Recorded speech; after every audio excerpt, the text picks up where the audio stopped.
인간 중심적인 교육과 하나님 중심적인 교육이 이렇게나 다른데, 그러면 기독교적인 과목은 따로 있을까? 이것이 우리에게 큰 본질적인 문제가 될 것입니다. 우리가 기독교적 가르침을 한다는 것은 그러한 과목을 따로 가르쳐야 하는가? 여기에 대해서 생각해 보겠습니다.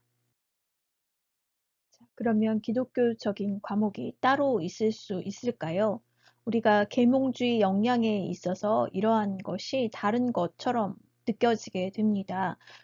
경험과 관찰과 사실을 통해서만 우리가 지식을 알 수 있다라고 이야기를 할 때 이 방법만을 지식을 알아가는 방법이다라고 생각하기 때문입니다.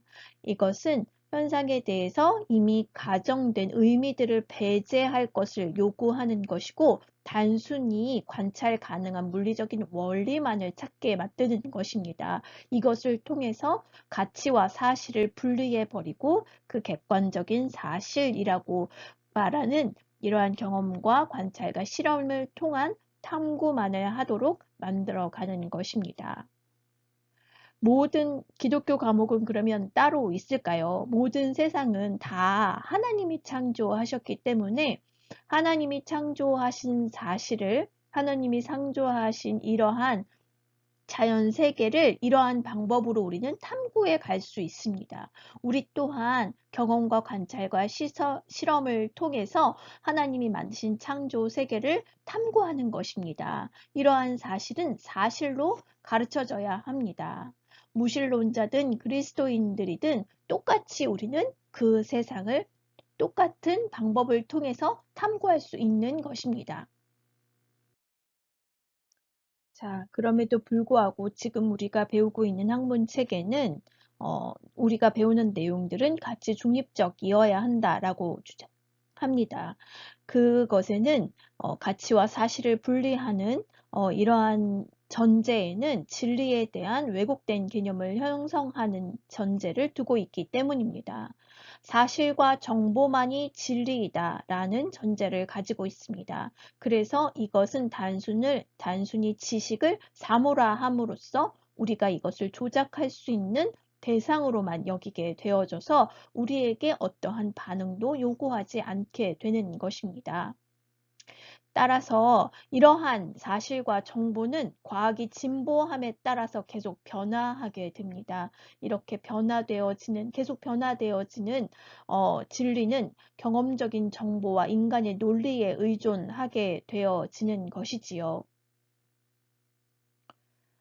그러나 진리는, 이러한 지식은 중립적인 정보가 아닙니다. 우리가 조작하고 우리의 뜻대로 이것을 판단하는 것은 진짜 온전한 지식이 아닌 것입니다. 한쪽 부분만, 내가 원하는 부분만 조작할 수 있는 대상으로서만 여기는 것입니다. 총체적인 진리가 아닌 것이지요. 우리가 진리를 온전한 지식으로 받아들이고 진리를 생각할 때 우리는 인격적으로 이것을 대하고 인격적으로 받아들여야 하는 것입니다. 진리는 단순히 영적인 차원의 것만도 아닙니다. 진리는 우리의 삶이며 실제입니다. 삶과 실제에 대한 탐구이며 연구입니다.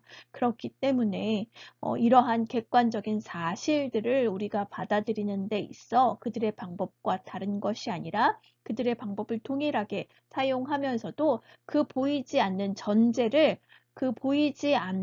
그 영적인 차원의 하나님을 의식하는 것입니다. 그래서 보이지 않는 하나님이 보이는 모든 것에 존재하고 계시고 그것을 주장하고 계신다는 것을 의식하는 것입니다. 그래서 이 모든 것을 시작하시고 유지하시는 분이 하나님이시고 그리스도만이 참된 실제 하는 우리의 삶 속에 들어오셔서 우리의 삶을 진짜로 변화시키는 진리라는 것을 우리가 이해할 수 있는 차원으로 나아가야 하는 것입니다.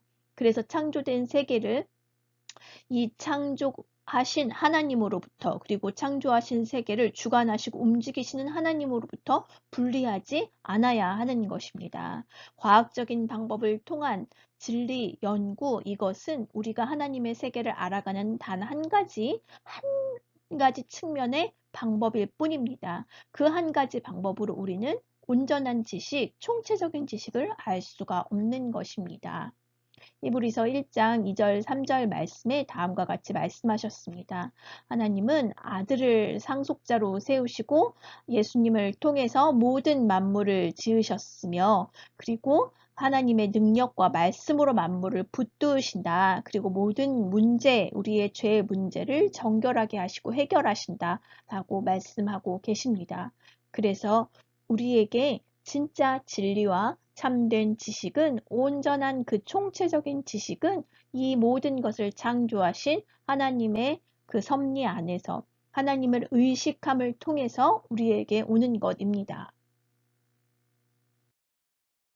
따라서 객관적인 알미든 주관적인 알미든 교사 중심의 지식 전달의 알미든 경험 중심의 아동 중심의 알미든 과학적인 방법을 통해서만 온다라는 이 전제를 우리가 부정함으로써 우리의 기독교적인 가르침은, 진리를 향한 참된 온전한 지식은 시작되는 것입니다. 과학적인 방법을 넘어서 조지 나이트는 지식의 근원을 탐색하는 여러 가지 방법들, 다른 탐구의 방법들을 제시합니다. 우리의 감각뿐만 아니라 계시, 하나님께서 주신 계시와 권위와 우리에게 주신 이성뿐만 아니라 우리에게 주신 직관들, 모든 것을 통해서 우리는 이 지식을, 진리를 탐구해 가야 하는 것입니다.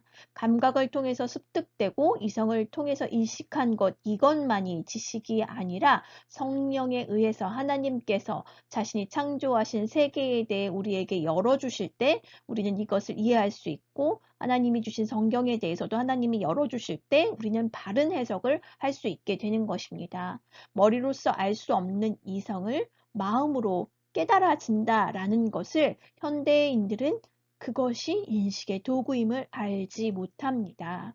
그러나 우리는 마음에 깨닫게 하시는 믿음의 신앙의 빛을 통해 이것들을 온전히 하나 되게 하는 지식을 추구할 수 있습니다. 이성은 이미 변질된 우상이 되어 버렸습니다. 하나님이 주신 변치 않는 유일하고 확실한 근거, 하나님이 주신 이 성경, 이 근거를 통하여서 우리는 세상을 바라보는 눈을 하나님의 관점으로 세상을 온전히 이해하는 그 관점을 우리는 키워가야 하는 것입니다. 성경 자체만을 안다고 해서 진리를 알게 되는 것이 아닙니다. 성경을 통해서 이 세상을 바라보는 관점을 키워가야 하는 것입니다. 성경의 계시는 진리가 되시는 그리스도를 통해서 예수 그리스도의 우리의 삶으로 어떻게 이것이 실제되어지는지, 우리의 삶이 어떻게 실제로 삶이 되어지는지 그리스도가 우리에게 보여주신 삶을 통해서만 알 수 있게 됩니다. 그래서 프란시스 셰퍼는 아무것도 하나님 없이는 이루어지는 일이 없다라고 하였습니다. 하나님이 창조하신 피조물에 대한 연구는 하나님을 드러냅니다. 하나님에 대한 알문, 하나님에 대한 경배와 섬김으로 인도하게 되어지는 것입니다. 참된 알문, 행함으로 인도하여지며 헌신과 희생의 삶으로 드러나게 됩니다. 하나님 중심으로 세상의 모든 문제를 하나님 중심적인 관점으로 학생들이 자신의 역할을 깨달아 행하도록 돕는 것이 바로 우리의 역할입니다.